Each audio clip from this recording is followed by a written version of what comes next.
खासदार संजय राऊत यांनी पुन्हा एकदा केंद्रीय गृहमंत्री अमित शहांना डिवचलंय। शिवरायांच्या कामांची माहिती शहांकडून घेण्याएवढी वाईट वेळ आमच्यावर आली नाही असं राऊतांनी म्हटलंय। दरम्यान छत्रपती शिवाजी महाराज महाराष्ट्रापुरते मर्यादित ठेवू नका असं अमित शहांनी म्हटलं होतं। यावरून संजय राऊतांनी टीका केली आहे।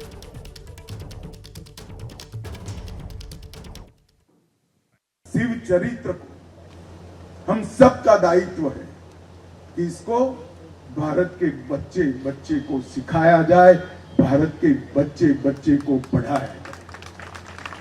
और मैं तो आज महाराष्ट्र में आया हूं, महाराष्ट्र के लोगों को दो हाथ जोड़कर विनती करने आया हूं, शिवराय को महाराष्ट्र तक सीमित मत रखिए, देश और दुनिया शिवराय से प्रेरणा लेगी।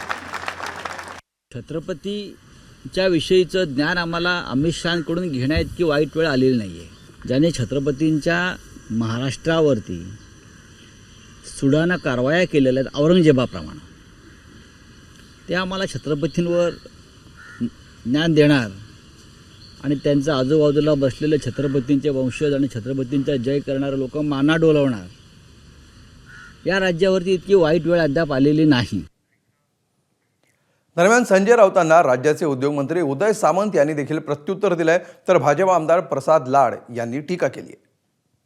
माझा उलटा प्रश्न आहे की आजपर्यंत माननीय अमित शहांच्या व्यतिरिक्त छत्रपती शिवाजी महाराजांच्या कार्यक्रमाला कोण उपस्थित राहिलं होतं?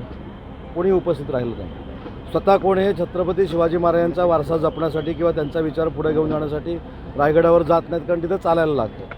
मग अमित शाह साहेब तिथं आले, चांगल्या पद्धतीचा कार्यक्रम झाला। त्यांनी छत्रपती शिवाजी महाराजांचा वारसा हा फक्त महाराष्ट्रानं नाही तर जगानं सांभाळला पाहिजे ही भूमिका तिथं मांडली। देशाचा आराध्य दैवत आहे असा उल्लेख छत्रपती शिवाजी महाराजांचा केला, पण काही लोकांना कुठेतरी बदनामी करण्याची हौसच असते।